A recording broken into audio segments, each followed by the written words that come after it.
I want to say an enormous thank you to Jennifer Ware and Nell Conway. We have a great team and we work extremely well together, and I hope you've felt that we've had your back. So Jennifer and Nell, thanks very much for everything you've done. I also want to thank Rich Eisenberg in particular, who has been a tremendous resource and member of the team in the selection committee and helping program. And also to Paula Spann and Michelle Cottle, who you'll see shortly, and to all our moderators, including Carrie Hannon, who will take the first session. So just one reminder that you will be selecting your interviews for next week. Interviews will take place on the 31st and the 2nd. Make sure when you choose your interviews, you have that in mind. You'll get that form at the very end of the last session. So right now, we're going to tee up policies for the forgotten middle. But first, I want to say thank you to the Retirement Research Foundation for Aging, who has been our sponsor for this event for the last 3 years. And they have been an absolutely tremendous partner. And I acknowledge all of the resources that they've made, both tangible and intangible. And I thank them on behalf of the Columbia Aging Center. So with that, I'd like to pass to Carrie Hannon to kick off our second to last panel, Policies for the Forgotten Middle. Carrie? Well, good morning, everyone. It is absolutely terrific to be with all of you. And as you can see who our panelists are here up on the screen, and we're just going to jump right in. We've got a lot to cover here right now. And so I'm going to start with you, Jack. Who are we talking about? Who is the forgotten middle? Let's get to that first. Thank you, Carrie. I'm Jack Rowe, a faculty member at the Columbia Aging Center. When we look at household income across the population, we generally consider the lowest 15% to be the poor. And the middle class is generally considered to be from the 15th centile up to about the 70th or 75th centile. By the forgotten middle, we are talking about the lower half of the middle class, those people whose household income is between 15th percentile and 45th percentile. So it's 30% of the population. This is a very, very significant group. And our research group has recently published findings that indicate that this group is not faring very well. In fact, they're faring much less well than their predecessors 20 years ago in this age group, in this income group. As they are entering retirement, they are looking at spending more of their remaining years of life disabled and less fully functional.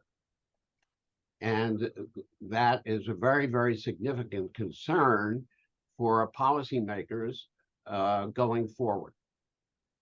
This group, I should mention just quickly, in terms of how to think about them, these are the people who are not eligible for Medicaid. They're not eligible for food stamps. They're not eligible for low-income housing. They're not eligible for supplemental Social Security because they have too much resources, but they can't afford to live.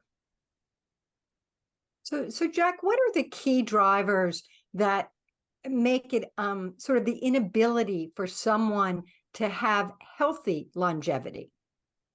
Well, now that we've encountered these disturbing findings, which are very strong statistically, we've begun to think about what these drivers are and look at this population.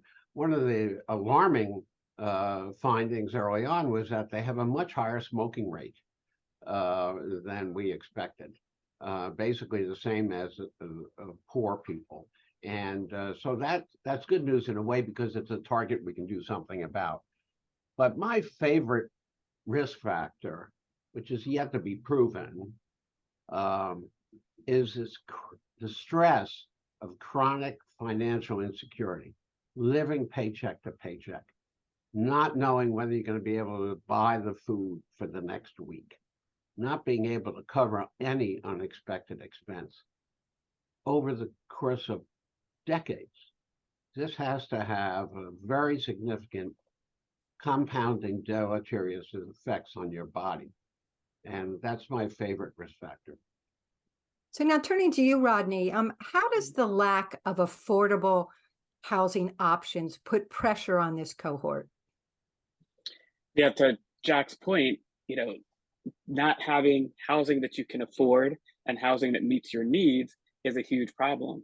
I mean, the Harvard Joint Center for Housing Studies said that there were about 41 million housing cost burden households as of a couple of years ago. Those are households that are paying more than 30% of their income on housing, and about 20 million that were severely burdened, paying more than 50%. What that means is that millions of households are paying so much for their housing that they don't have enough for emergencies, health incidents, other expenses, and that's a signal of the fact that we don't have the housing that's affordable that we're talking about. And then they also looked at the amount of accessible housing that we have, right? Housing that has a range of accessibility features that could serve us as we're aging, things like wide doorways and zero-step entrances and the like. Only 1% of housing has those features. So what that means is that a lot of us are forced to compromise, and frankly, more than should. We don't have the housing option that's affordable that we might need. We might not have the features we need. And crucially, the housing might not be in the locations that work for us. We need housing in locations that gives us access to transportation options or social options for social engagement or any of the things that we might need and value. So it all boils down to people in this group we're talking about making compromised housing choices. That's a huge issue that faces many millions of Americans. So along those lines, then what are some of the housing policies that could really be helpful here in terms of, that would bring that critical relief to this housing issue? Yeah, well, there's a few, one of which I like to call the Swiss Army knife of housing policies, and that's accessory dwelling units. The idea that we can do more to help people build a unit in their backyard or attached to their home that can be a place that's maybe more affordable because it's smaller and more affordable than a single family home in that same place. But it's also maybe more accessible because you can build it on one story and you're building it new, so you can build in some of those features. And it could give more options in those neighborhoods I'm talking about that are near things, neighborhoods where people already are. So that's an option I particularly like. Similarly, there's a concept called missing middle housing, being able to build more options than the single family homes, which, by the way, are about 80% of the neighborhoods in the country are only single family housing. So what can we do to build more options for somebody who may want to downsize or have another housing option that may work for them? Well, missing middle is the duplexes, the triplexes, the small apartments, and the like. And both of those things are things that communities can change zoning and other regulations to allow those things to be built more easily. So ARP has lots of model acts and other guides to try to help communities do that. And the last policy I'll mention quickly are a category of policies called universal design or visitability or inclusive design policies. These are all different ways and different frameworks of bringing more features into housing, whether it's new housing or whether it's largely remodeled housing, and whether you're incentivizing people to do these things, making it easier to do it, or in some cases requiring it. Adding more of the features that serve people with different abilities is a great way to make the housing stock better moving forward. So we need to pay attention to the affordability, we need to pay attention to the location, and we need to pay attention to making the housing fit our needs better. Fantastic. Thank you, Rodney. Maureen, let's look at, what policies could help this cohort, this population, make better spending decisions. So spending is a challenging word in a way, because this population that Jack has described doesn't have a lot of elasticity in the amount of money that they have to spend. And there are major areas where policies might be able to improve that. Rodney's already talked about affordable housing. Better financial security in this population is really important. And so policies looking at how to support people who are on a fixed income in the face of inflation. The Social Security on average pays 1.6% of the federal poverty rate. So if that's your income in retirement, then saving or changing how you spend money may not make a major difference. And another source of challenges is financial exploitation and fraud that decrease the amount of money that people have available to them, including people in lower income levels. And so there are policies that could address that that would include some law enforcement, some education, and some other areas to be more protective of people from fraud and exploitation. And another area is medical debt. And so already there have been some changes to the law that are attempting to address high cost of prescription drugs, which are a large burden to older people, and also cost transparency are two examples of policies that may help to address medical debt among older people. And I can go into more detail about those in our next round. Thanks, Maureen. Hey, Jack, what is the economic cost of not paying attention to this cohort? Well, over the long term, there are very significant economic challenges associated with these trends in this population. One of them is that individuals in what we would generally consider the retirement age are going in the future to be less able to participate in the labor force because they're going to be more disabled. They're also similarly less likely to be able to be fully engaged in society and participate in volunteering activities, which are productive and are good for your brain and your body. They're also going to have higher medical care expenses. And they're going to need more long-term care, which is the last thing we need, because the long-term care workforce has been decimated by COVID. The entire healthcare workforce was decimated by COVID, but many of those people came back, often in less stressful jobs, not ICU nursing, but back in the healthcare workforce, but not with respect to long-term care, nursing home care, home care.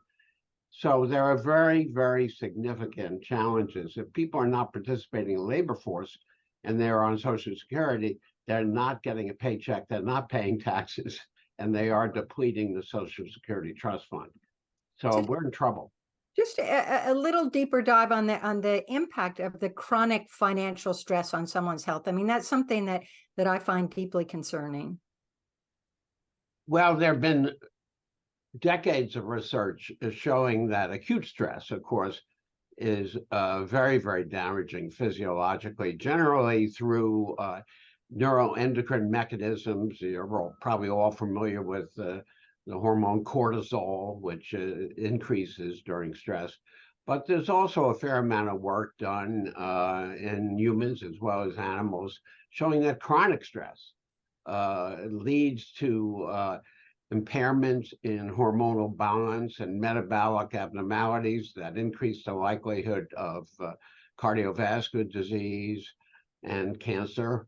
And the specific mechanisms of each of the emerging diseases is maybe different from that of other diseases, but the final common pathway goes through this chronic hormonal stimulation by what is perceived to be stress on the part of the individual. And that stress can be any of a number of different types. It can be financial stress, as I'm referring to here, but it could be family problems, problems with a child or a spouse, job problems. I mean, there could be any kind of stress, but the final common pathway is that people perceive it as stressful. And just one other quick one to you, and I know this is not easy to answer quickly, but what kind of policies might help people stay on the job longer in order to create financial security that might be better for them down the road? Well, many other countries have been more successful than the United States in developing flexible retirement and work strategies and policies. You know, retirement used to be a cliff, and now it's a ramp, and there's many more opportunities to develop possibilities for people to work part-time, to work more remotely, and we're getting a lot of experience with that now. And there needs to be flexible policies with respect to Social Security and other benefits so that people do that. I also would say one thing quickly, and that is that part of the problem we have here is that our general policy framework is that if we need to take care of the poor, they're at risk in a whole variety of ways, but everybody else will be okay. And what we're finding is no. The near poor, the lower middle class, are not okay. They're at risk. And we need policies that recognize that rather than this just all or none. You're either on Medicaid or you're not. Yep, good point. Now, Maureen, turning to you, it's sort of going down this lane a bit about retirement. What are some retirement or pension incentives that we might consider that would, really bring more financial security here?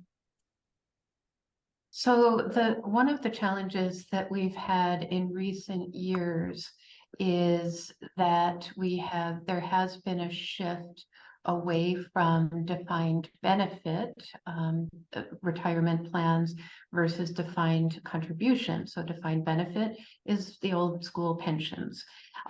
Between 1980 and 2008, the number of people in traditional pension plans where the risk was primarily on the employer halved from about 40% to about 20%. Now note that means that at 1980, 60% of people weren't even in pension plans aside from Social Security. So that's a challenge that's happened. And now with the flip to 401k style defined contributions, where the risk of changes in the economy are on the individual, there is a lot more risk that's taken by the individual, and it essentially turns everyone into someone who has to be a financial planner and be managing their money in that way that will give them the best future security, which is not necessarily easy for people, especially people who may lack financial knowledge.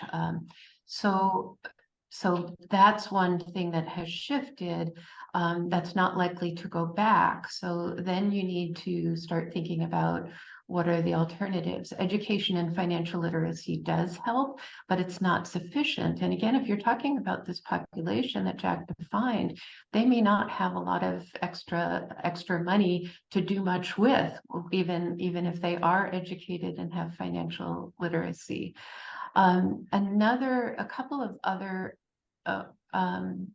do you want me to go into some of the other areas? We only have about 2 more minutes before we're jumping to our fellows. So I'll let you get that. And then I want to toss one to you, Rodney, just to touch on this whole area of caregiving, because this in terms of informal caregiving, what might, are there some gaps in our policy here? Is there do you see some areas that could really make a difference?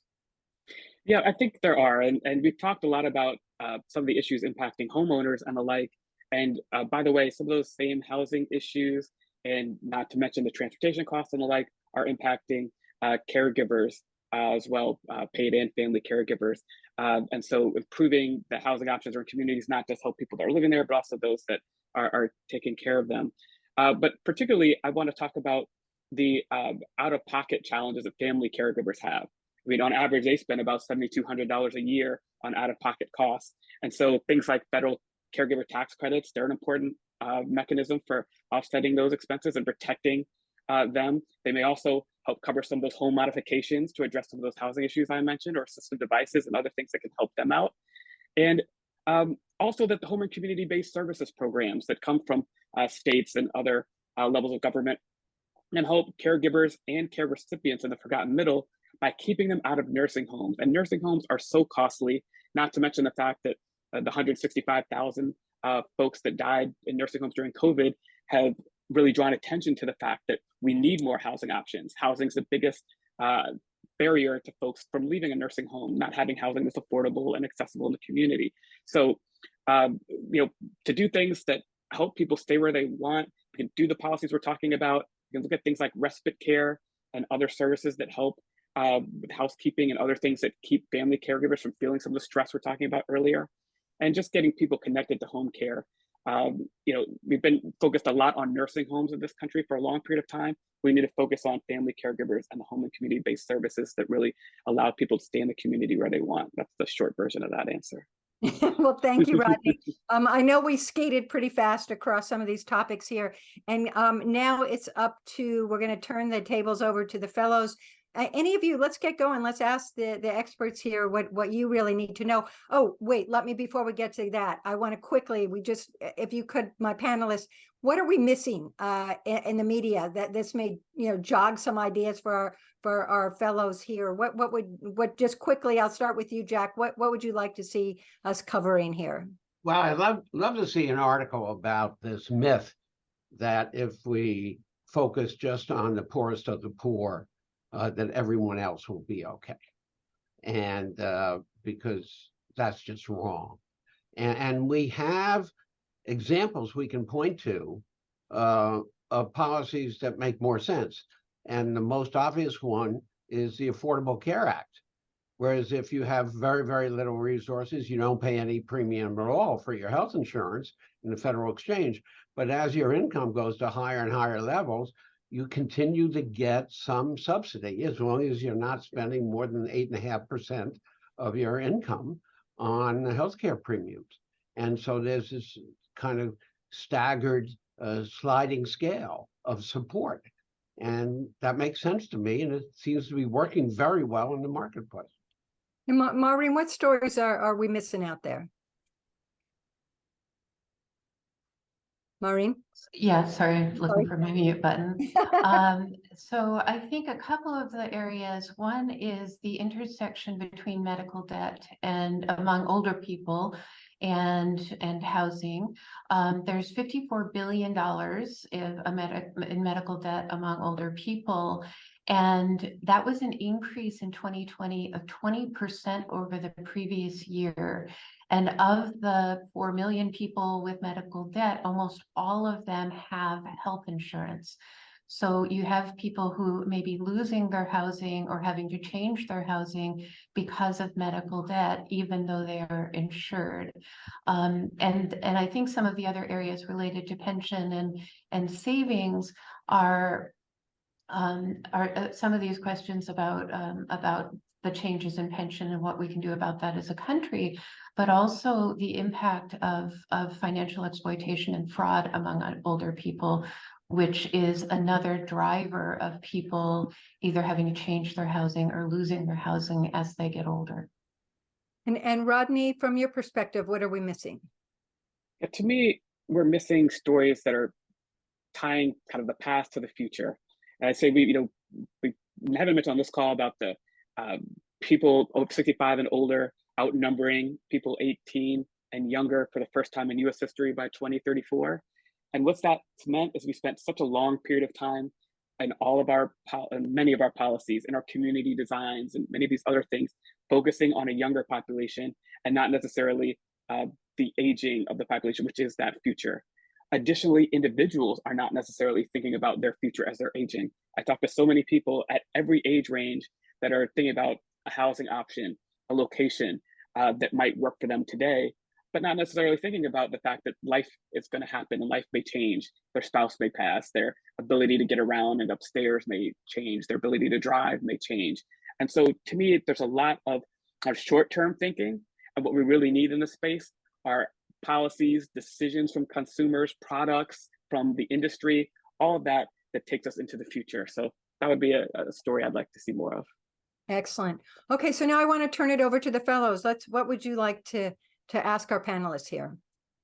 Aisha, why don't you open up your mic and go first? Thank you.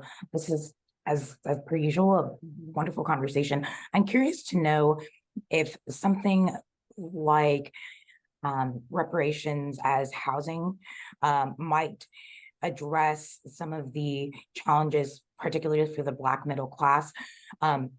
Specifically, I'm thinking of those who are perhaps continual renters, who maybe at one point in time did own their housing and maybe faced foreclosure during the recession and those sorts of things, or, you know, due to medical debt, all of those things had to give up their housing. Excuse me, if that might be a viable solution moving forward. Because you can't make, I should say, because if you are renting, you can't make modifications to your home that you might need in terms of home and community-based services. I'm not a policy person in housing, so I'll defer to my colleagues, but I would give you one data point, Aisha, and that is in the paper I referenced that we recently published. We did find that home ownership had declined very significantly in this forgotten middle group over the past 20 years, for all the reasons that you mentioned. And so that makes your question even more relevant to this particular conversation. And what I'll say to that question is that many of the housing policies that are at the root of some of these challenges are based in trying to make housing options restricted for certain groups of the population. I mean, housing discrimination was legal until the middle of the last century.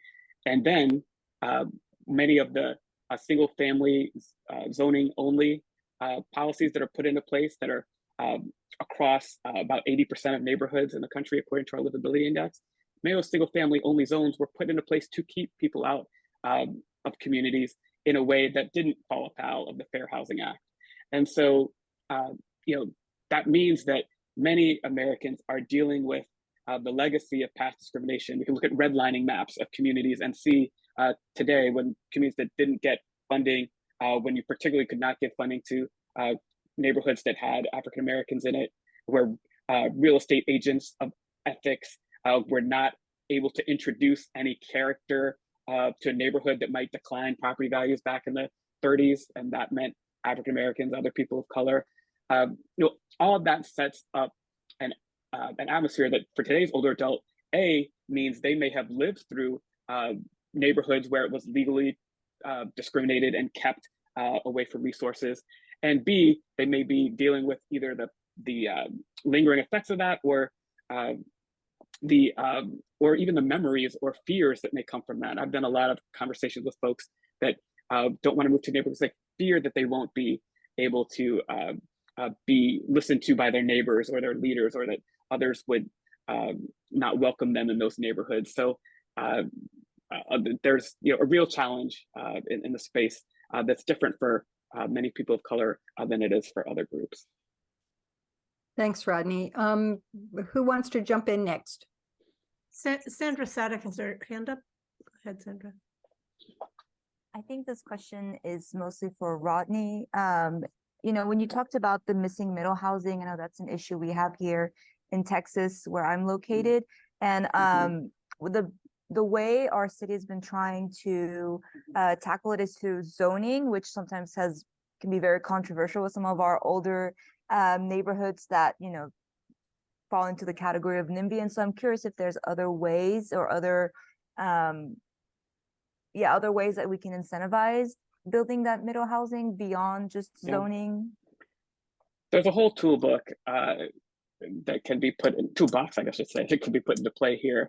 And I'll say this first and foremost about zoning, that the American Planning Association conference and other things I've been to in this year, they're out the door with all of these city leaders, elected officials, trying to figure out how to tackle zoning.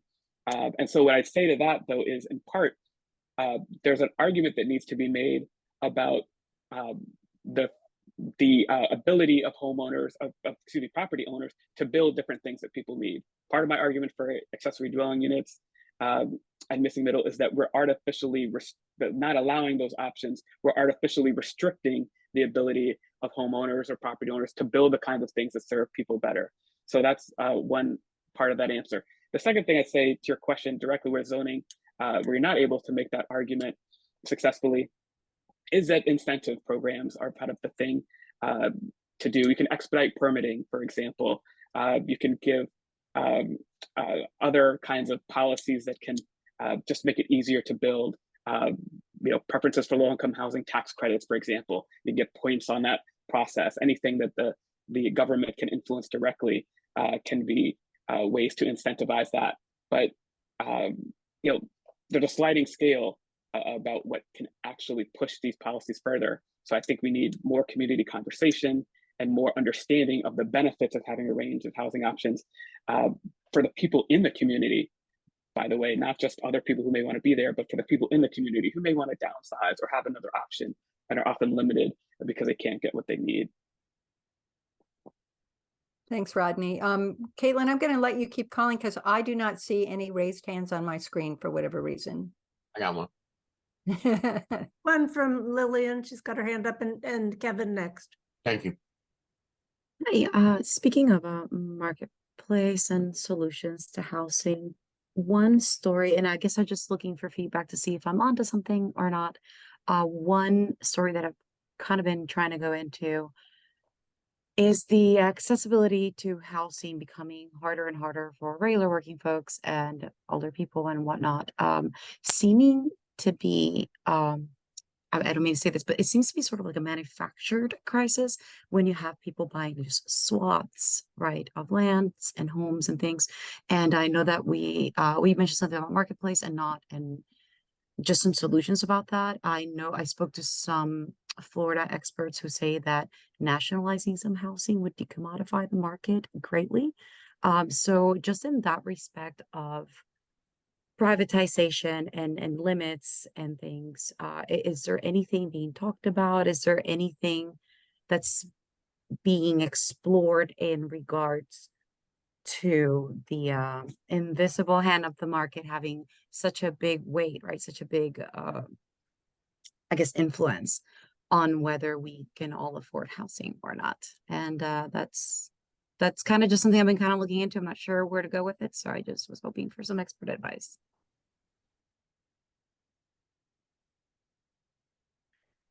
Really interesting, complex question. And I'd say that you do have some fundamental supply and demand issues in housing, and that side of the policies here, that we don't have enough of the supply that people need. We're seeing those things become that big market impact at the same time as people aren't necessarily demanding the things that work for them into the future, to get to one of my earlier points. And so I think there's definitely space to explore things in that idea of what the in the housing side of things, in terms of what the market is providing folks and how that can be shifted. But it's a complex, difficult question. I do actually see a hand raised now. Anne Marie. Mary, just one interjection here. I think Howard Slatkin in our next panel may have an opinion on that question, Lillian. I think he's been thinking a lot about different models in the city, and I'm going to tag him. I think he's here to maybe come to that in the next panel. So Kevin was next. Go ahead. Okay, you're in charge. You pick. Yeah. Good morning. Thank you.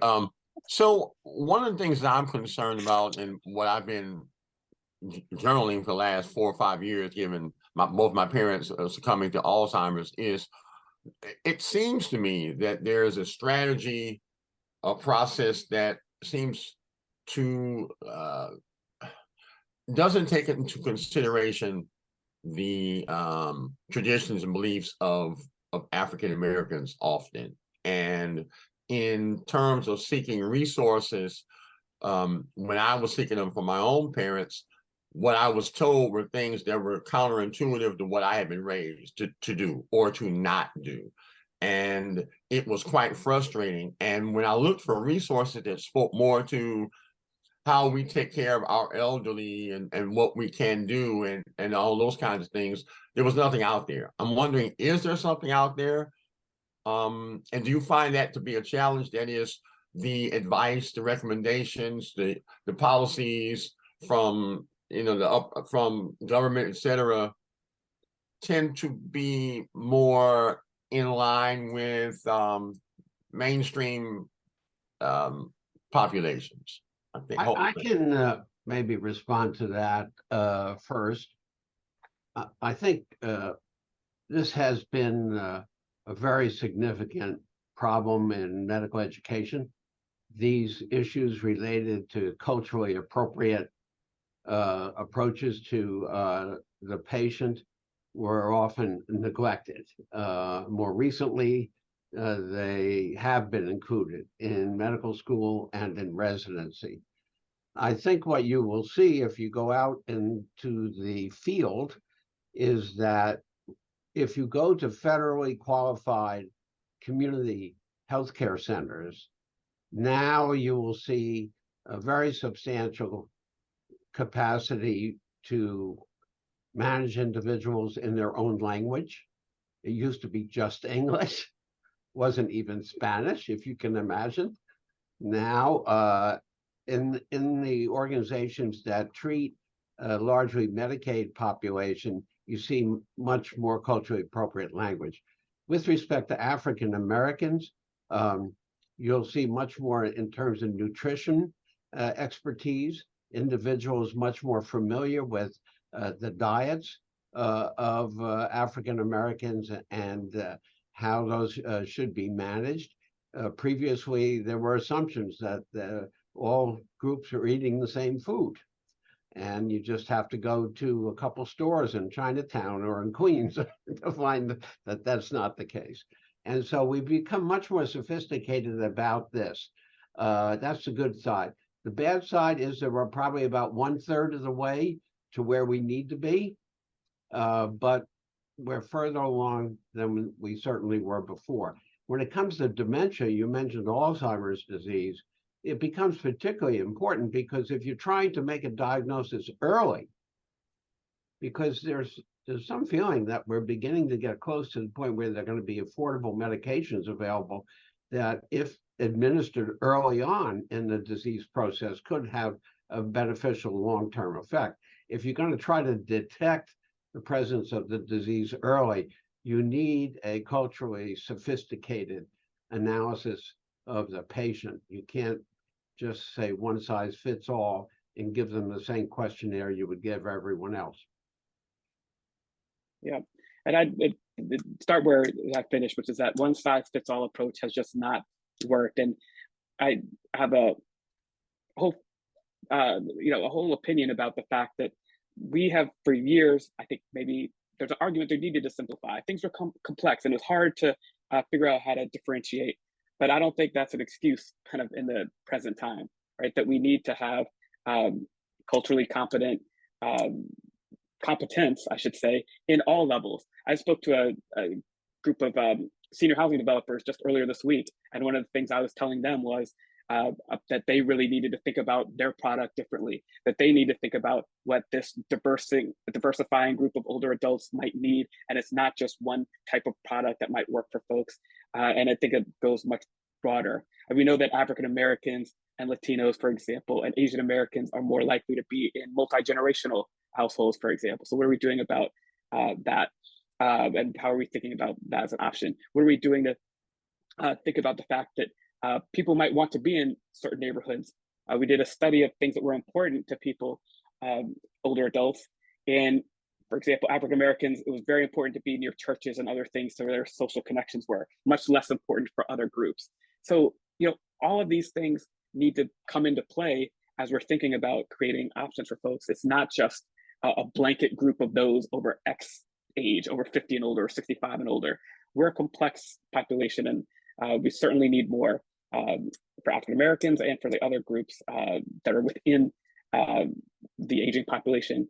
And the first step in that is to recognizing and identifying those differences, and then also working to make sure that the products, the policies, the actions, the other things we're doing work for all of those groups.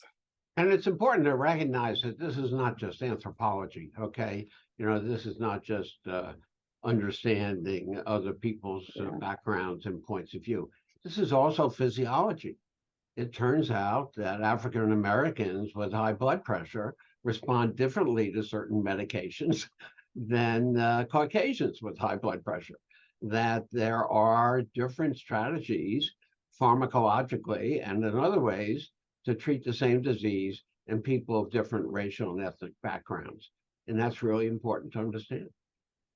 And one thing you raised that I'll just follow up on at that point is also that things have been shaped We talked about some of the zoning and other policies and redlining and other things that have shaped the neighborhoods where people live. And they also help to shape some of the choices that people have. That, let's say, an African American in a neighborhood that's been formerly redlined a century ago, but that's also where all the African Americans live now. Now that person one person may choose that that neighborhood's better for them because of all the social connections and things that are there, while another person may absolutely want to not be in that neighborhood because there's another neighborhood across the river, across town, that may have more resources. And both of those people may make a choice to make their lives better or to better meet their needs. And understanding that there's a wide range of needs within each group includes knowing that people may take different paths to achieving their best outcome in life. So lots of differences that we need to take into account here. I think Anne Marie Timmons is next. Hi, thank you. This is a question for Rodney. You had mentioned accessory dwelling units, the Swiss Army knife. As much money as our state keeps putting into housing options, conversations about expanding that opportunity fail and fail and fail. And lawmakers aren't quite explicit about why. It seems to be they think it's going to ruin the look of a neighborhood, or tiny little things like the sewer can't be fixed. So I'm wondering what you're hearing. Why are those not doing, not succeeding in some communities? How do you respond to those objections? And is there somewhere doing it's really interesting work in that area? Yeah, that's a great question. And by its very nature, accessory dwelling units are an attempt to try to, fix some of the limitations we've had over the past. And so in that comes the territory of kind of setting why we need to fix. Why are we broken? Are we really broken? Those kinds of conversations have to be had. And so one type of place where we've seen these policies really move are places that are really facing clear affordability challenges. I use California as an example of this, that when the housing affordability crisis was so big in California that they were looking at all the tools in the toolbox, and accessory dwelling units were loosening restrictions and basically allowing more of them in more places was a huge motivator for why local and state politicians there moved to make that easier. But with anything that's a change, there's that discussion about whether this is a positive change or a concerning change, a negative change for folks. And so one thing I've seen is a snowballing effect that, for example, at the state level, we've seen the entire West Coast now has ADU policies because when one community or one state starts it, the folks next door start to see what's happening. When one neighbor sees that they've got accessory dwelling units and how much that's helping somebody who's caregiving next door, or who needs some rental income to be able to stay in their neighborhood, or who's been able to move into one, that benefits as well. So I think part of the argument, you've heard me make this earlier, is that they provide more freedom for homeowners to do what they need, but also that there's a piece about kind of improving the housing stock. But both arguments I think need to be made, that the community residents need to understand the benefits that are there for them. So ARP, I mentioned, has a model act on accessory dwelling units. And as part of that, we talk about some of the things that are poison pills, by the way, some things like parking restrictions and noise ordinances, other things that sometimes owner occupancy requirements that can get dropped into a bill that really make it very limited in what the impact can actually be in communities. They basically restrict the ability of people to build them. And what I say there is that, those things are obviously problematic, but my approach is that anything we can do to move the issue forward can help in the long run. That incremental change can be radical at the end of the day. That even in that California example I use, they had several layers of ADU policies, and that's what happens in many communities and states. That you're not going to pass one bill that magically opens the door to all the housing options that you need. You're going to pass one bill that gets you as far as you can get, and then and then when people are more comfortable and they see the great examples, they might go further and further. And all that said, there are still going to be limitations, that there may be, geographic or, structural infrastructure related to the sewering and all the rest that just may be in place there. So the bottom line for me is we get more options everywhere we can and we'll be better off overall. But it's not a one stop and done kind of a process. It's keep iterating over time and making that incremental improvements that we can, where we can, to get to that long-term change that we really need. Thank you. Thanks, You're Rodney. welcome. I'm going to give Sally Abrams the last question, and then Carrie, we're going to wrap the panel. Sally, go ahead. What do you see realistically besides more ADUs happening in the next 3 to 5 years for middle market housing? What, as a seer, what would you say? I think, Sally, and good to see you, that the missing middle housing, we talked about that a little bit.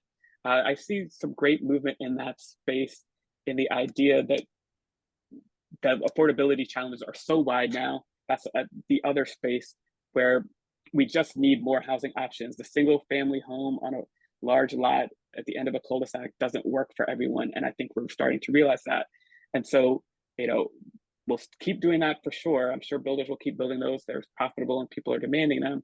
But also, we're seeing more and more people that are understanding, individuals that are asking for more options, and builders and others who are starting to build it, and policymakers who are trying to put in the policies in place. So those are the, I think the ADUs with kind of in properties, but then this missing middle housing, the idea we just need to build more options in our communities is going to continue to grow, especially as we see the aging of the population and more of these affordability challenges continuing. Those aren't going anywhere. So we're just going to see more and more places taking those policies. Caitlin has just shared a Columbia-based asset in our architecture school that's relevant to this. I'm going to add one other one. And there is a scholar named Pearson. She recently moved from the University of Chicago to the Peterson Institute in New York. And she's done some very, very interesting and important work in this area of housing affordability, lower middle class, and is continuing that work in a new project at Peterson. So that's another person in the field. Great. Carrie. Well, thank you, Jack, for that. And thank you all of my panelists here, Rodney, Maureen, John, great stuff. It's just, just skating, as I said, on the surface here, so much to explore and dig deeper. And I think the fellows, these questions really got to the heart of what some of you are concerned about. So hopefully there's some good fodder and great resources to help you move forward and make a difference here. Thank you, everyone. Thank you. Thank you, Carrie. Thank you. Thanks, panelists. There are a couple odd questions left in the chat that we'll try to get answered. Rodney, you might take a look. I think you added some sources. So Nell, thank you for spotlighting Ann Posner. I just wanted to invite Ann to say a word about the Retirement Research Foundation for Aging. As you heard me say at the top, they've been a tremendous partner this year in particular because of the depth of their work on this issue, but they've also been a wonderful supporter for our last all three academies. So Ann, thank you very much. And why don't you take the last word, and when Ann's done, we're going to go to break and we start promptly at the 55-minute mark today. Go ahead, Ann. Okay, well, I'll just take 30 seconds. I really just wanted a chance to thank you all for being here and thank Caitlin and her team, Columbia Aging Center, for bringing this all together.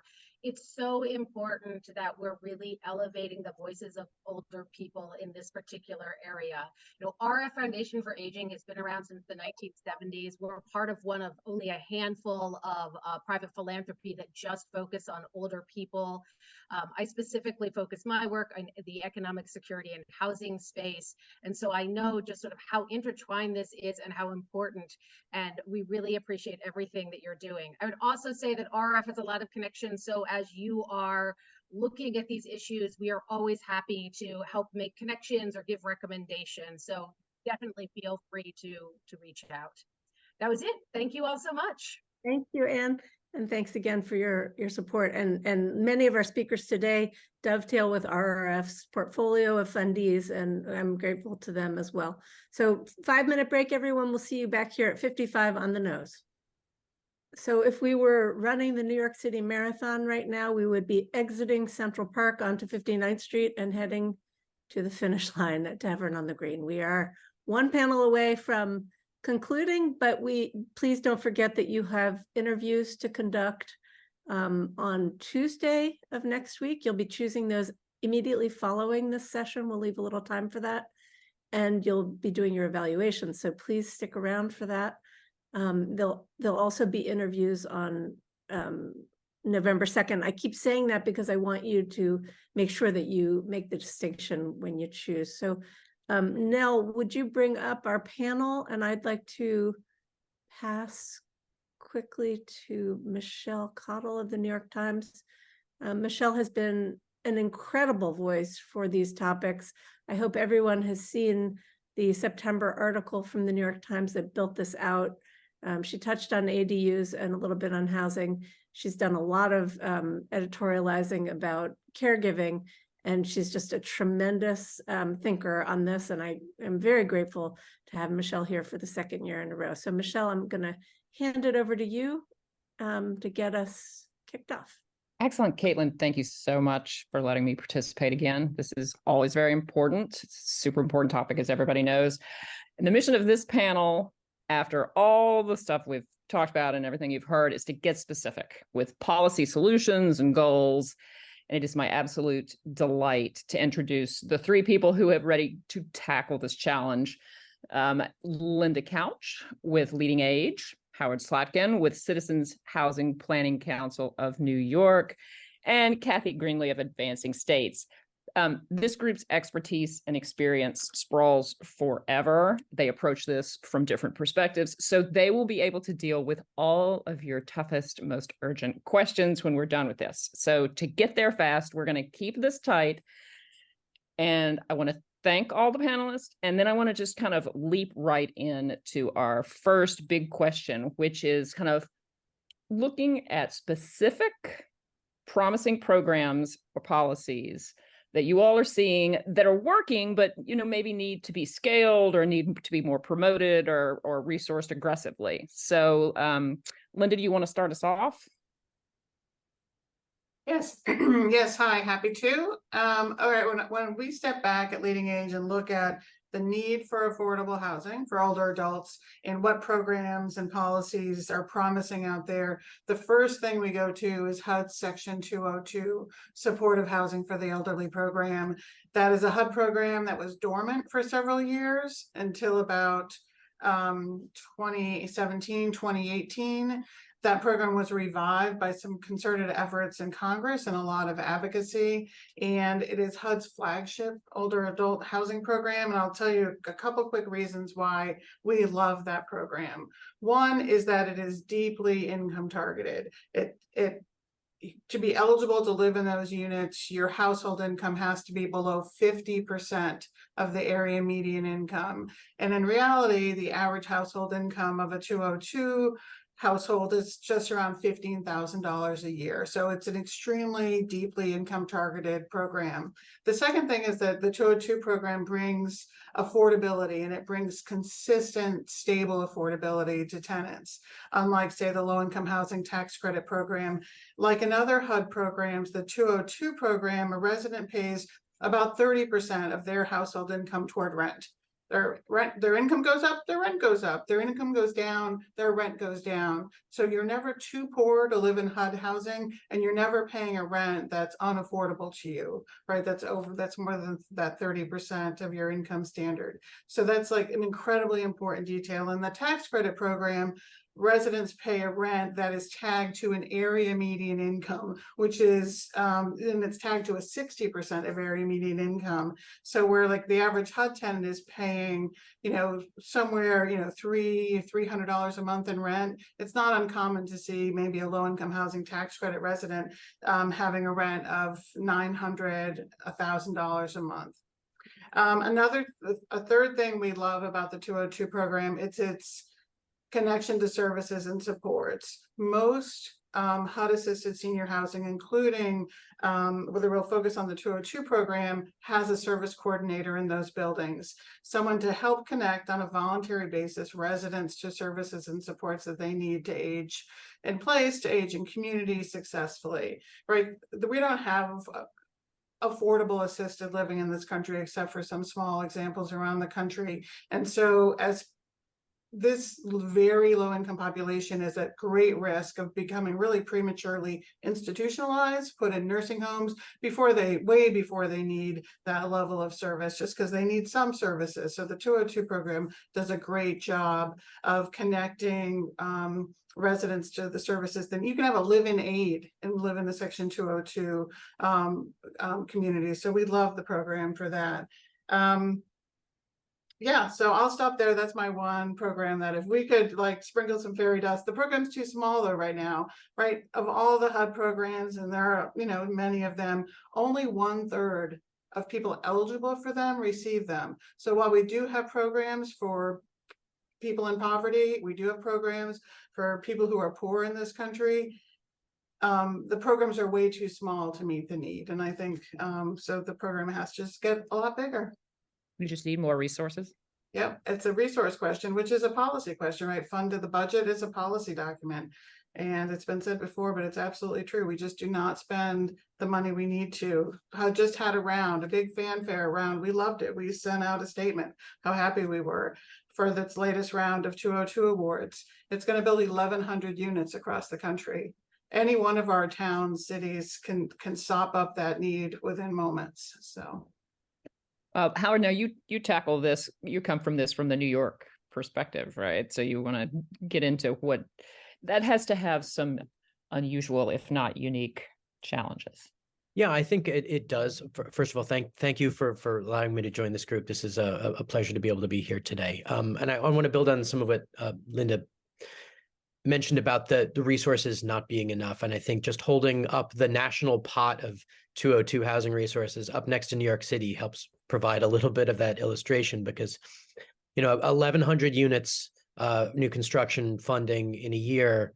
New York City, every year for the next couple of decades, we project that we're going to add something like 13,000 new seniors. Now, that's at all income levels. Not all of those seniors are going to be 202 eligible, but a large number will.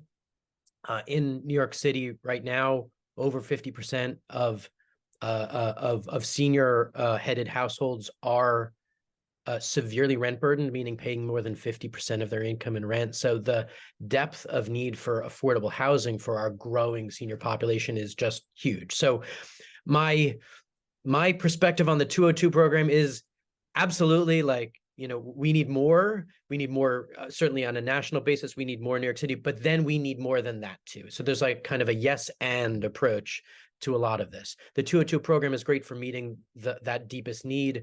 What New York City has been doing in recent years is sort of synthesizing its own senior housing programs out of other resources, including its own dollars that it allocates for affordable housing, combined with low-income housing tax credits and combined with the Section 8 vouchers, project-based Section 8 vouchers where they're available, and pooling those together to create its own senior housing programs that meet similar levels of need. And doing that, you know, we're able to provide housing at a order of magnitude that's significantly greater than what you can do with 202, but still is only kind of, you know, a drop in the bucket. So there's more that we need to add to that as well.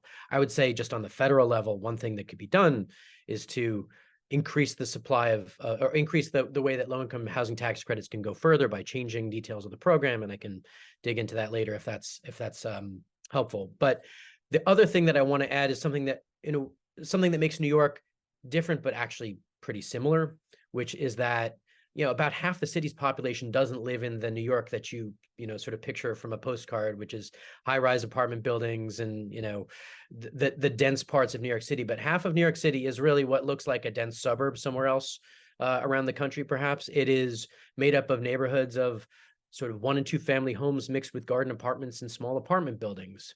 And interestingly, like a lot of America's suburbs, we've pretty much choked off the ability to modify existing homes or add new multifamily homes in that kind of environment.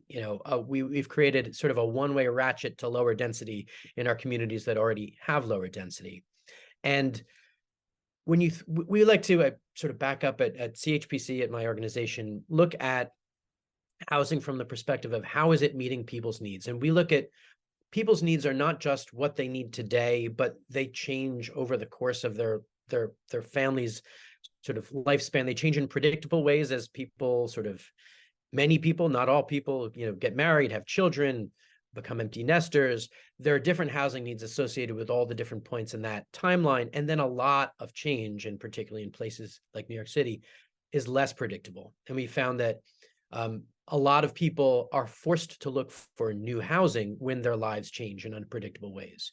So the availability of more options that fit all those different circumstances that people's lives are going to encounter, including being, couples or individuals over the age of 62 living, in the communities that they've lived in for decades. Those are really important options. So we are focused in my organization on I feel like in a lot of ways I'm picking up from the last panel and trying to just pick up that baton and say accessory dwelling units. But in New York City, accessory dwelling units don't necessarily look like converting a detached garage on a large lot. They might look like a 2-family home, and we have a lot of 2-family homes around the city. And we think that it's possible for the same building to be at different points in its life cycle, a 2-family home, a single-family home, a home for an extended family where multiple generations live together. So when we look at the number of seniors who live in New York City, we're looking at providing for the housing needs of those seniors at every stage of that life cycle and from all of the myriad cultural backgrounds they come from. We have today over 1.3 million people over the age of 65 in New York City. We project that that's going to increase by over 200. We're talking about a city the size of Philadelphia comprised entirely of seniors, and they come in every kind of household combination and variety. We need to make sure that the housing supply that the city has increases in all those different ways that they need. It's vital to have these programs like 202 that can provide for the deepest need, but we can't ignore the rest of the picture as well. Oh, okay. So I was right. That is a lot. Kathy, you come at this from a slightly different perspective in some ways. You've looked a lot at rural needs, which are in completely different directions. So you want to hit us? Let's talk rural America. Yeah, keep with that theme and tell you I'm calling in from Topeka, Kansas. So yeah, Perfect. I'm a lifelong Kansan, 5th-generation Kansan. First of all, when I talk about rural aging, I like to point out that it's not a subset. It is all the issues of aging, and rural is a setting. There's not anything particularly weird about being an older person in a rural setting, but there are differences between the general population of older people. So I want to talk about those differences and then give you some ideas on where I see some real innovation and promising practices happening. First of all, older people in rural communities on average are older than the general population of older people. They're aging in place by choice. They have lower incomes than people in the general population, certainly in urban areas. They have a higher prevalence of chronic conditions in rural communities. So it's easy to look and unfortunate to see sometimes only the negative aspects, like, oh, look at they have not as much money and they're more sick, but there's some protective factors that rural communities provide to older people. They have social connections. And so when we talk about something like social isolation, people in rural communities are the elders of the community that everyone knows. And that's certainly the case in the town I grew up in. So those social connections help build a resilience for older people as they age in place in rural communities. The other thing that's kind of unique about older people in rural communities is the presence of home ownership is very high. 83% of older people in rural communities own their own home. So if we were going to take a detour, for example, and talk about Medicaid, that really won't apply. A means-based program really doesn't apply if people are owning their own homes. They may be house poor. They may have not as much income and have it all tied up in a house or land, but they do have a place to live. And like people everywhere, older people in rural communities intend to age in place. So you have an older person with a higher rate of disability in old housing stock that's not accessible. So it could be the prototypical farm that you think of, or it could be in a small town, in any sort of dwelling where the housing stock is older and not accessible. And people are going to age in place. So much of what we have to focus on in rural communities is very place-based. It is the epitome of being person-centered in terms of providing supports. The other thing that I think is different, and this is kind of like my reflection on just my time working on aging, is that there's a great connection between housing and identity. There are people who live in a house and that's where they live. People who still have a landline, they've had it for 50 years. My partner's mother lived in her house for 70 years. I mean, that their house and their place are part of their culture and part of their identity, and they're going to die right there. At least that's what their goal is. So the places where I think in this country we're being most innovative, of places where we're really looking at a very granular level. And I'll talk about policy when we get to that in a second. But in terms of innovation, I wanted to give you a couple of examples. The Maine Council on Aging is a very dynamic statewide council on aging. And they are the statewide council that I think has been most granular in working with municipalities. And in 2018, they put together a housing report for their state on kind of what are we going to do to support older people. And Maine always talks about being the most rural state, which from the Midwest makes me scratch my head. Because I look at Montana, it's like they seem really rural. But what Maine means is they don't have very many cities. They have a high prevalence of their popular communities. It's not necessarily distance, but for them, how many are in rural communities? And in their housing report, they really are working on local plans on aging in individual communities so that they're focusing on being age-friendly in this community and what are the policies that we need in this community. And they point out in their report 3 different communities that have really been very intentional about planning for aging in place. Another national organization that I have a great deal of respect for is Lutheran Services in America. And Lutheran Services does a lot of work in local communities in rural and frontier areas, both in the Midwest, kind of from where I am in Kansas and north. And they take an asset-based approach. They look to see what is in the community that can be built upon, including volunteerism opportunities to help an older person age in place. And they're just very, I like both of the approaches because they're coming from a perspective of positivity, perspective of the deficit, because the goal that people have, I'm going to age in place in my community, is really quite noble. This is part of my place, and I'm going to be here. But to service that, to help that happen, you have to be very specific and very local. We can talk about how federal and local policy impacts that, but the solutions are in that particular community, and we need to support that community as they figure it out for themselves on kind of what they have to help people. Okay, that's a good place to talk about in terms of what needs to kind of shift and talk about what specifically you'd like to see either tweaked in terms of policy or just in terms of thinking. And Linda, you mentioned that you would obviously love more resources for the HUD Section 202, but is there anything else in particular just kind of that you want to draw attention to that could be done? So I guess I'd say, I would double down on Howard's mention of improvements to the low-income housing tax credit program.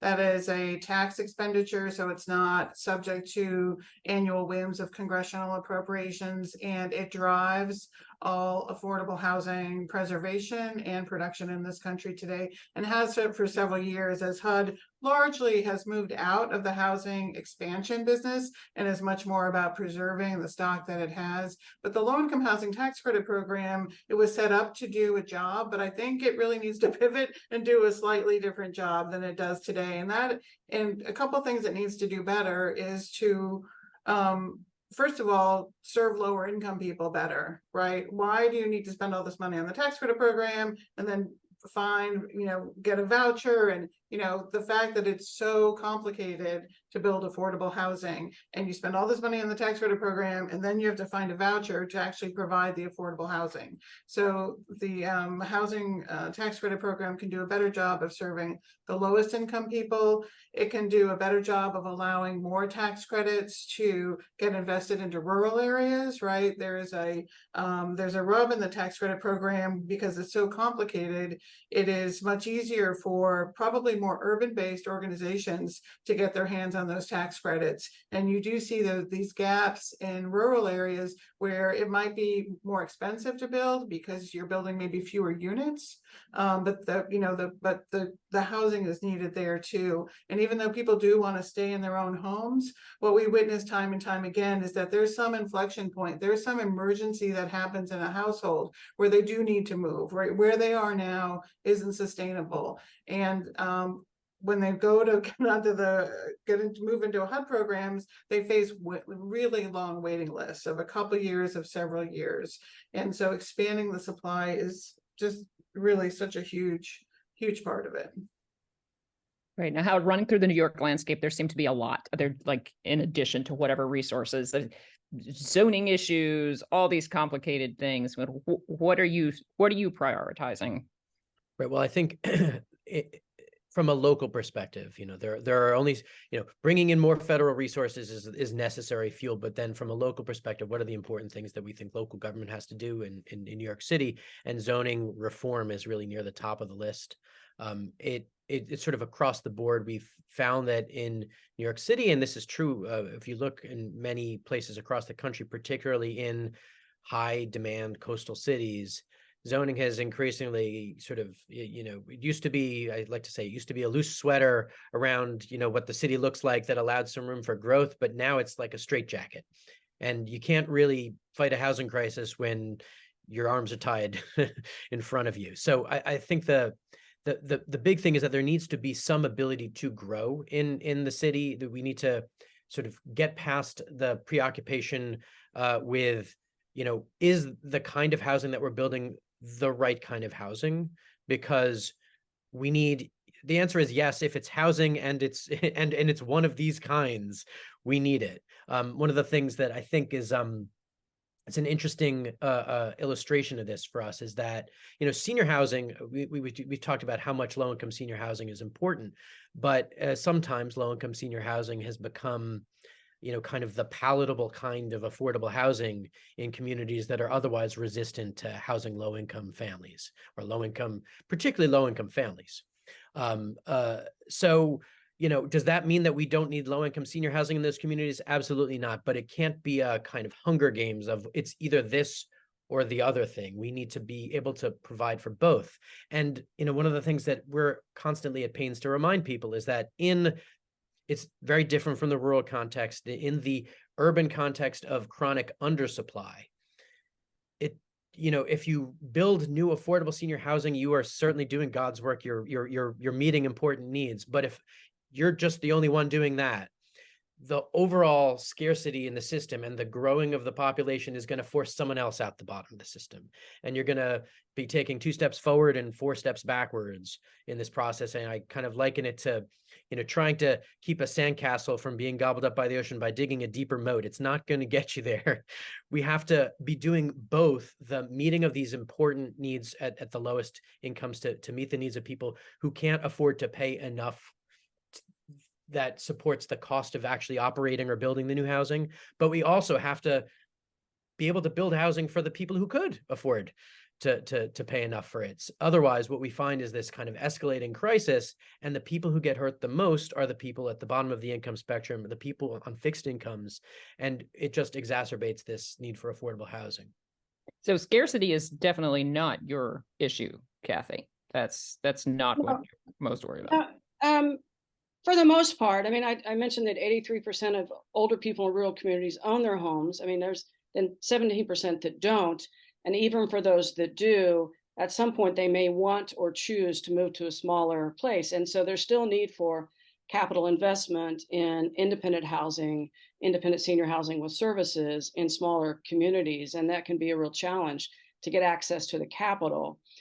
Even if you could line up services for residents, getting the capital to build smaller buildings that'll hold 12 or 15 people in a community that's independent is still really challenging. So it's not that we have like all that we need. It's just that we have a lot that's old and inaccessible. That's the starting point. That's a little bit different. When I think about policy, and I was in public service for 25 years, it is almost impossible for me to separate policy from money. I think they're like this, policy and money.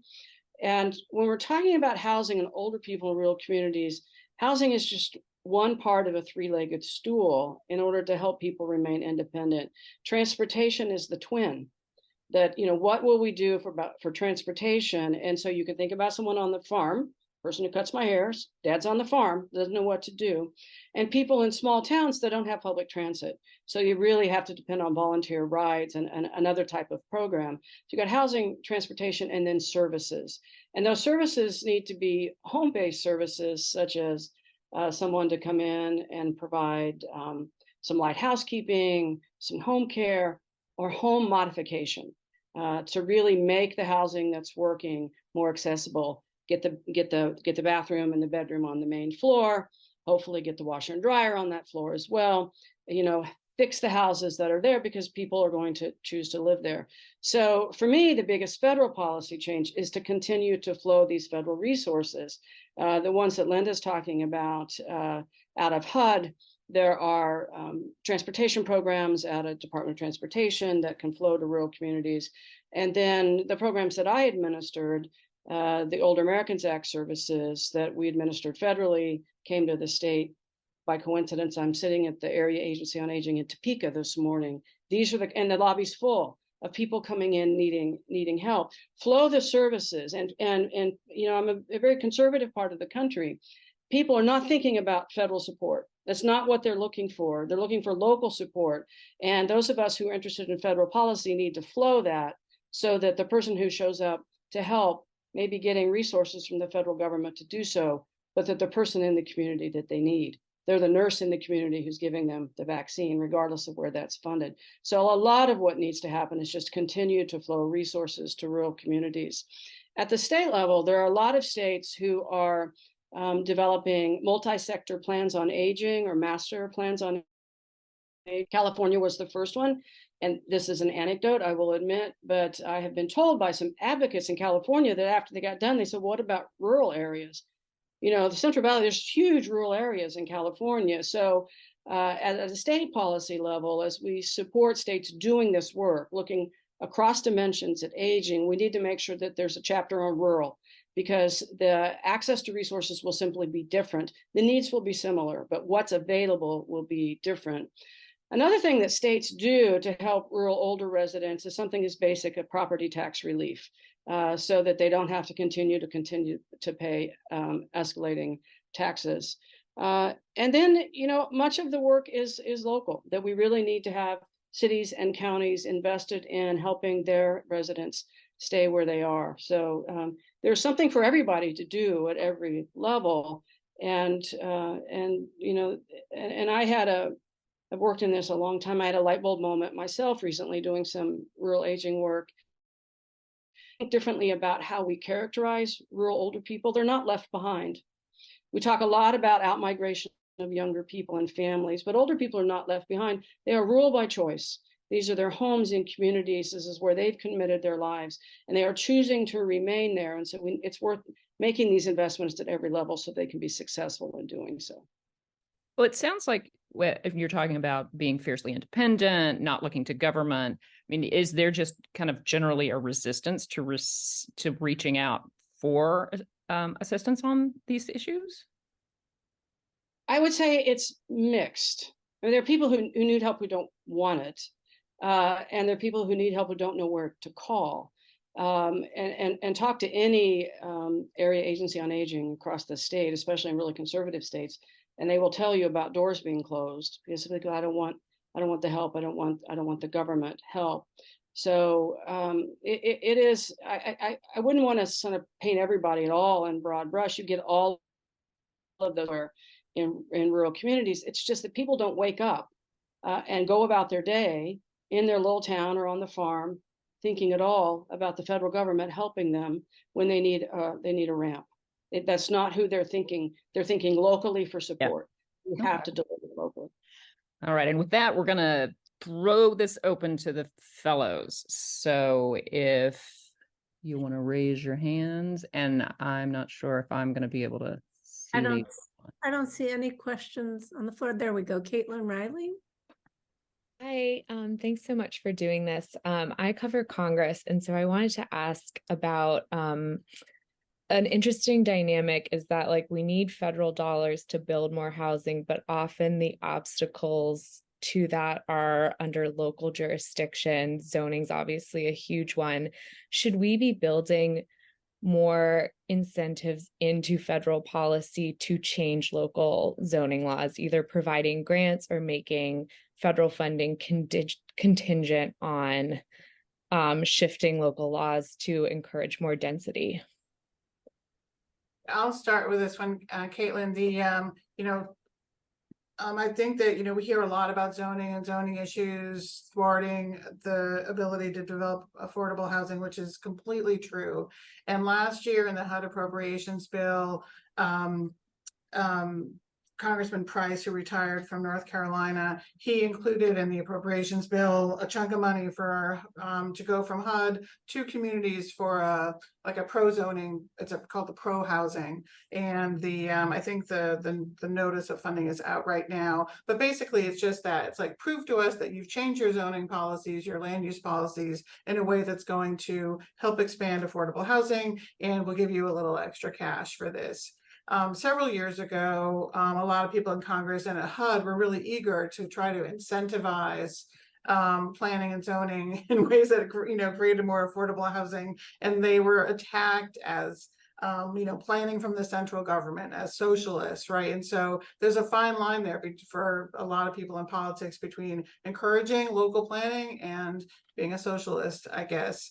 The other thing, but those kind of dollars are out there now, and maybe that'll become a routine. The other kind of hand to the zoning and land use is fair housing, right? We have a Fair Housing Act on the books that has never really been fully implemented by HUD because it's always in the courts, right? It passed in 1968. The Obama administration put out some final regs on it. Those got pulled back, and the Trump administration, this administration has new ones on the books. But, we can get all the money in the world, but if communities aren't required to build and to meet their community's needs and are let to do so because of longstanding racist policies, then that's a whole other bucket of problems that we have on our hands.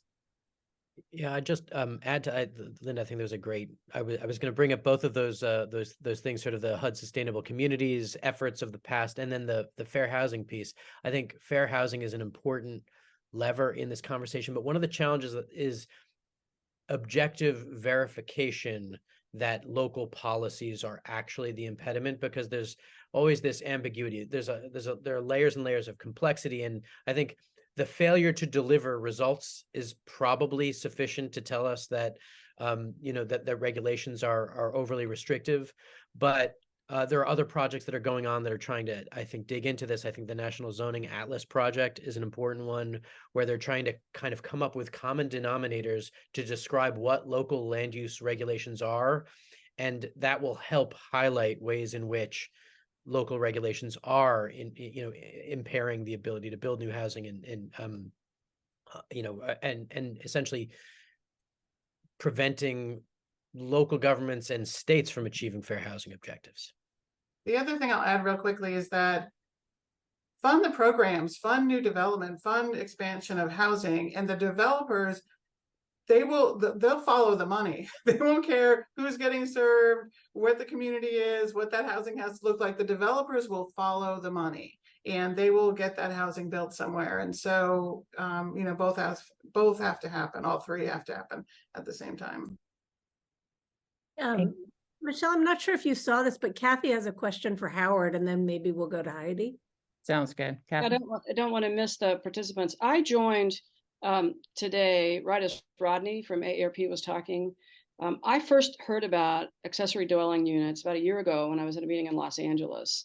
So Howard, I believe in I believe I've seen it in the context of rural communities, but I don't have any breadth of knowledge about that. I don't think it's necessarily just an urban conversation. And I just wondered if you knew anything about the use of ADUs in smaller towns.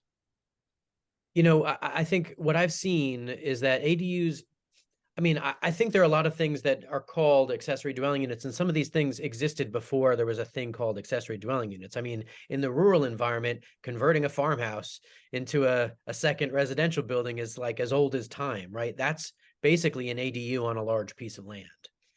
And I think that there are different forms in the urban environment, you know, in New York City, putting a garden apartment in on the ground floor, or a sort of a second unit into a single townhouse is what I would consider an accessory dwelling unit. The big thing, and I think what unites them as accessory dwelling units, is that we've tended to regulate things in very rigid ways and say, this is the kind of housing that is permitted in this district. And it tends to be exclusionary in that small households, people who can only afford lower cost units, are left without an option. So I think whatever form that takes of relaxing the rules in order to allow that sort of junior product to be made available on the same property, I would say would be considered accessory dwelling units. Heidi, did you want to jump in here? Thank you. Thanks for this discussion. I'm in Seattle, Washington. In some more rural parts of our state, we've seen investors buying mobile home parks and raising the lot rents. And I was wondering for Kathy, if you've worked on this issue, if you've seen any policies to address that, or if perhaps the insecurity of people, you know, renting the land underneath homes that they own is not something that government policies are interested in kind of protecting. Have you worked on that at all? I have not worked on that, but I think you make a really important point. As we were talking about the income level, the poverty level of older people in rural communities. So living in a mobile home is quite common. I know that because I'm from tornado country, and they're just bad news when we're talking about our weather here. But I don't know about the underlying question you ask about people buying up the land, either raising the rents then or relocating them. That would be a wonderful story to follow or look at about people living in mobile homes. It's a common type of housing where I'm from.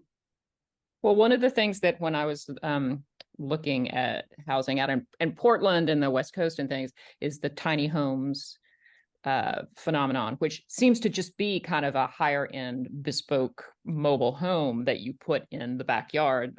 I talked to somebody who'd moved in to take care of her grandchildren, and it basically is a mobile home. It's just kind of changing the way people have been taught to think about mobile homes over the years. So it is on the rise outside of rural America.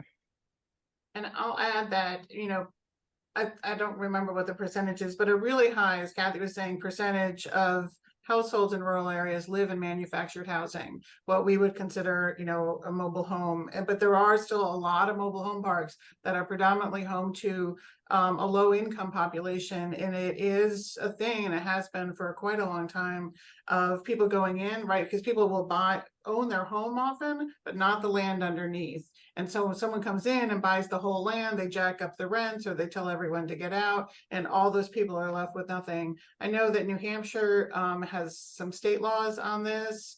You know, there's been some tenant organizing in some states, and Heidi, I'd point you to the Housing Assistance Council, which does a lot of work on manufactured housing. Lillian, did you want to jump in now? I'm just taking notes. I don't like the last thing you were saying, sorry. Thanks, guys. I'm really new to this, fair warning, and I feel like all these conversations are so nuanced and so amazing. I'm so lucky to be here. Thank you. I feel like I'm still trying to grasp like the culture of it all, especially being from a country where I feel like older people don't have like as many problems being taken care of. And so that said, has policy wise, has there ever been like an exploration, like some sort of like maybe to get some inspiration from countries where like older people are doing like super well, like Switzerland, for example, has like excellent like older people in Switzerland report feeling safe and taken care of, and even like validated and civically and like connected to their communities, and like they're really valid as people, and they have like super long life expectancy. Like China has like a really good one too. I don't know if that's something that like policy wise anybody has ever looked at. And then, there's stuff like the Chinese like filial piety, like stuff like just actually like how culturally people see like older people, right? Like when like George Floyd died and we had like the Black Lives Matter movement, all of a sudden people are like, oh yeah, Black Lives Matter, right? So maybe having, right, who knew? So then having like this I don't know, like maybe having some sort of like movement or awareness, right, to get like just culturally for like the country itself, like maybe just more a cultural approach to getting people to care more might also like push policy. I don't know if I'm making sense. I was just wondering if these things have been explored yet. I'm willing to jump in. I'm willing to jump in, Lillian. One of the opportunities I had when I was assisting during the Obama administration is represent the U.S. in other venues in other countries. And it's an interesting experience to go from being critical of this country, where we can find all the flaws, to being proud of this country. Because, so many older people around the world, first of all, are female. Many are people of color, of course, and many are poor. So as we start talking internationally about aging policy, there's some fundamentals that we have in place that other more wealthier countries, I don't know how better to describe that, also have in place, which is basic healthcare, a pension, and some sort of ability to handle long-term care, which is where I think the U.S. falls short. Japan was the first country to get old, and they built really robust long-term care policies that they then couldn't afford. So they're having to sort of retool those. So we can look to other countries, and it's just a whole different kind of field, international aging. And I think the best way to approach it from the U.S. perspective is to approach it and say, what can we learn about cultural values and systems that are built? But we also have a lot to be proud of what we've built in this country for older people, even though many of us spend careers showing you where the seams are in those systems. But there are venues, and I'll just give you a topic that's not the topic for today, a lot of international collaboration around Alzheimer's disease, where it's universal across countries and we can learn from each other. And you also find very specific programs that people are looking at, like some countries have gone farther down the road on home sharing, where they set up these systems whereby people can connect for roommates, or with caregiving, they have these systems where you can bank the hours that you put in with caregiving. So there are places that are looking at these and collecting these good ideas. It's just one of those, they haven't quite figured out if they're going to translate well here, or how you would scale them, or how you would get money for them, that sort of thing. But you're right, like internationally, there are a lot of places to look and a lot of interesting things going on. I just wanted to toss in, and this may be less about solutions and more about sort of bolstering the framing of that question. I feel like a lot of what we've done in this country through land use regulation has put land use regulation ahead of the family and the needs of people and the needs of older people. I like to sort of zoom out to like the millennia and look at, historically, a house is the physical manifestation of what the family looks like. And when the family grows, you add a room to it, and it adjusts. The house is like a living thing to reflect the needs of the people inside it. And when we make our zoning and other regulations so rigid that basically your house is frozen in amber from the time you bought it, that's not what we're doing. We have families that are constantly changing and have needs that are constantly changing, but they're in these rigid boxes that we've placed them in. And I think that there's a way to conceive of this as a more flexible and dynamic system. You know, everyone I know who lives in the Bay Area, who's now has access to building accessory dwelling units, is saying, I have an aging parent and I need a place for them to live, and we're going to be putting in an ADU in the yard. Like, these are ways that we're learning from the rest of the world and from just sort of human history to be a little bit more flexible. Jonathan, did you have a question? Yes, and I don't know whether this would be Howard or Linda, but the talk about the zoning changes and the pressures on communities to try to make those changes. I mean, Howard, you being in New York, New York focused, you know about what Governor Hochul tried to do, and all the pushback that resulted in. How can policymakers, I mean, there's clearly, I can see it in the suburbs here in Buffalo, there are definitely some suburbs that, a bunch of us scratch our heads and, we can tell what's going on there. How do policymakers make these changes in order to get the communities to change? Can it be forced, or is there some other way? And the other question I was wondering about was with the tax credits. I see tons of projects that involve, low income affordable housing tax credits. How can those be improved in order to address these issues? Well, I'll start on the zoning side of things, and then maybe we can sort of both chime in on the tax credit side. Listen, if I knew the answer, we wouldn't have had what happened in New York State last legislative season, where there was a proposal to basically, a set of reforms that would have not taken power over zoning away from local governments, but sort of put a check on it, in the sense that if they didn't demonstrate that they had regulations or that allowed more housing, or demonstrate that they were actually producing more housing, then there was going to be some right of recourse, much like what Massachusetts already has as a provision of state law. That was an effort to sort of take the problem of New York, which is immense fragmentation among hundreds of local governments, and come up with a way to sort of solve at scale the problem of saying yes to more housing. It can happen at the state level, and it can happen in lots of different ways. It didn't happen last year in New York. It was the first year that it was really brought up in earnest. In California, it has happened in ways that are reflective of the kind of circumstances and politics of the state. As I mentioned, it's been a factor in Massachusetts for decades.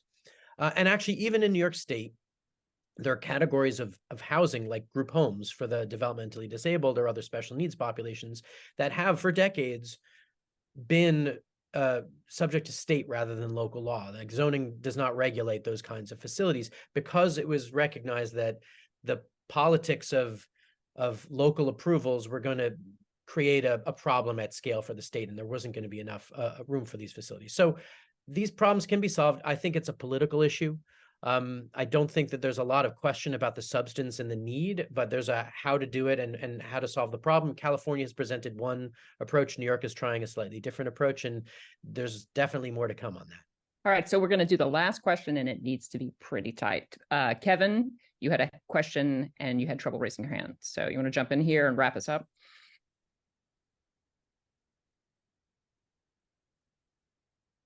No, Kevin? Okay, then. We are just about out of time. I was told 12:44 is our hard out. It is 12:42, so you guys are gonna be our closers here. So I just wanted to thank everybody one more time. I had many more questions, but I will be calling you guys later, because that's what I do. So you can expect my calls as I dive back into this next time. Same with the fellows. For the fellows, I guess the thing that I wanted to leave you with is, like, what policy gaps are you seeing in your reporting? And, what is it that you're worried about out there? And these, I mean, obviously, you have lots of resources that have come out of the Academy, and these guys, I'm sure, will be able to help with a lot of this as we go forward. But I think, Caitlin, I'll turn it back over to you for the wrap. Oh, you're muted. I think you're muted. If one of you wants to, I'm just going to pitch this to Linda. I think of you as the be all and end all of federal policy. Do you want to answer that question? On the spot. Of What story? What gaps are you seeing in the so- reporting? the gaps are in affordability, right? If you're going to create something, the first question is to ask, who is it affordable? It's affordable housing, great. For whom? For whom is it affordable? That's a huge question. And I think that's a big gap. Is this you can do it with vouchers, you can do it with home money, which is a block grant the states and cities get. You can do it with the 202 program, with other types of Section 8, but for whom is it affordable? Another gap, and this is a huge one, is homelessness, right? And homelessness, of course, is a result of the lack of affordable housing, but what is the community doing, and how is the housing that is coming online going to help address homelessness in this community? Homelessness has exploded among older adults, and the data have told us for years this is exactly what was going to happen. And federal policymakers ignored it and continued not to fund. And here we are with what HUD calls alarming increases of chronically homeless older adults. And the shelter system is not a substitute for a federal housing policy. So what are we doing? So that's what I'll say. Thanks. Anyone else have a gap they want to throw out there? Howard, Kathy? I just want to give a shout out to the Veterans Administration. I think they have a lot of good policies, comprehensive services to veterans. They have some programs targeted to rural communities. And I just think if people are reporting on what's happening in rural communities, there's so many veterans kind of everywhere, but in rural communities, there's another place to go in terms of good resources for people. And I just add, in New York City, a lot of there's some really interesting issues around informal housing, and basically the way that people make their own housing arrangements outside of what's formally permitted under the law, like converting basements and cellars into housing, and the sort of the implications for of trying to enforce against unlawful conditions create an impasse, where we already have 100,000 people in the emergency shelter system in New York City, and we have tens of thousands of people living in basement apartments that need to be made safe. So it forces us into different kinds of housing decisions that I think is a really important issue. All right. All right. Thank you guys so much. Michelle, wonderful job. Howard, Kathy, Linda, wonderful panel. Thank you so much. I'm going to bring Linda Fried into the mix, and we'll say goodbye to our panelists. Michelle, I have an apology from Bruce Shapiro, who had a personal urgency and won't be here. So I'm going to leave it to you and Dean Fried to wrap for the next 10 minutes. Fellows, stay put. We're going to come back with evaluations and your AMA selections. All right. So Dean Fried and I are we're going to blaze our own trail here. Thank you so much for coming in on as the closer here. So with all of these great discussions, I wanted to get your kind of wrap up thoughts. Can you bring this home for us with some of your big picture take? I'll give it a shot, and thank you. And I want to start by, we just had such fabulous panels today, but also, of course, in prior days. And I want to thank the panelists who are terrific. Of course, our moderators, Michelle, and you and your colleagues, also fabulous. And of course, all of the fellows, because your questions have been really terrific. And your concern about the issues we're confronted with, also terrific. And finally, want to thank Retirement Research Foundation, without whom we couldn't have done this. How to wrap everything we've heard in the last 2 weeks is kind of challenging, but one way maybe to start is just linking across the different talks today. We've heard about the shortage of 6.5 million homes that is confronting the nation, and in a context where 1 in 5 Americans will be over 65 by 2030. We'll be in a society where 1 in 5, of course, is 20%, but another 20 years after that, 1/4 of Americans will be over 65. And so how do we prepare for this? And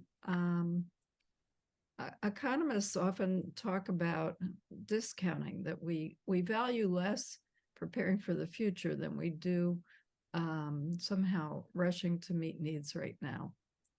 And all of this conversation is really a question about how we fix that.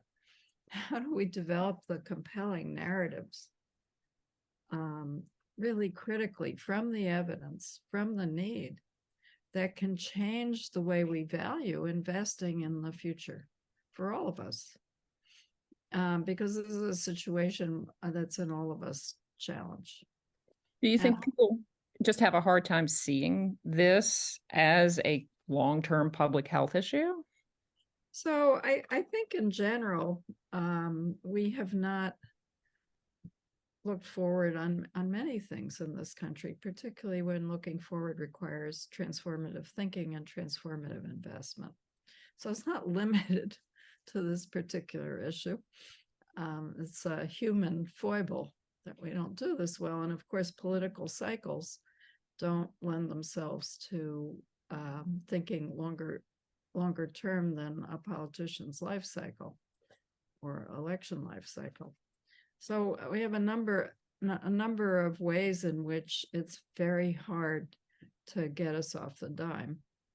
And I think there are a number of things maybe that we could think about in terms of how to find a way to do that. One is on the side of need. I think it's quite informative and probably not surprising that many of the issues even talked about today are interconnected. You know, we talked about homelessness just now in the last panel, for homelessness for older adults, but we talked in a prior panel the issue of the forgotten middle, which is where a lot of the rising rates of homelessness for older adults are occurring. So how do we link those things? How do we think about the fact that one of the things we have alluded to in talking about intergenerational housing, which we heard about a little bit today, is that actually generations need each other. And, you know, so this is an all ages proposition, how we think about future housing, which builds both current need and future need. And if we could design for the current need in a way that solved for the future needs simultaneously, we would be much better off. For example, and that would turn the present day solutions into opportunity. So, for example, what if we looked at all the positive models you all have been hearing about over the last 2 weeks, the experiments going on, most of which haven't yet been taken to scale. And we pushed a narrative in terms of what could these experiments mean, both for individuals, for families who want intergenerational living, to stay on the intergenerational theme for 1 sec, and for communities in terms of not just preventing homelessness, but enabling people to age in places where they want to be, whatever that might be, and how housing that actually meets people's needs and aligns with where they want to be actually is also a way to amplify health and function and decrease costs, as Jack Rose said earlier, in terms of healthcare needs, in terms of institutional needs. So these things are all interconnected, and I think there are several missing pieces maybe that we could use to help push the motivation to invest in the present in a way that sets up a better future. One is that we have these positive models. What could we do with them? How would they solve present needs? The other is that maybe redesigning our housing for not just our future lives, but our present lives of that are longer, where we know housing actually supports health and function, and helps families, could we build for the things we know we need housing for? Affordability and security, for social connection and cohesion, and designing out loneliness, for health, for preventing ill health, because housing is a huge way in which we protect health, and it can be designed to optimize people's functioning as they age. How do we use housing as prevention and support? And how do we use affordable housing as social protection? All of these things have been embedded in the conversations we've been having over the last 2 weeks. Sometimes referred to as health promoting environments, sometimes referred to as a way to bring generations together. But if we put all of them together, the narration is that the right housing with the right design for the needs of both the present and future is the best investment policy. And I'll just, so I just want to make a plea to all the fellows here and the moderators that your narratives here are the link between the critical link, as you will know, between the evidence that we've heard and the ability to change narratives so that people can be optimistic about a future that we could design for and invest in. Okay, well, on that note, Dean, thank you again so much. And I just want to echo the plea for you guys to go out there with your reporting and draw attention to this and make people pay attention and just generally kick some butt. So Thank you. All you. That was a great way to wrap. Thank you, Dean Freed. Thank you, Michelle, very much. Fellows, I echo what Dean Freed said. This has been a pleasure getting to know you. You are you're the heart of this. You co-created it with us. So thank you for bringing your voices. You're the last ones left to thank.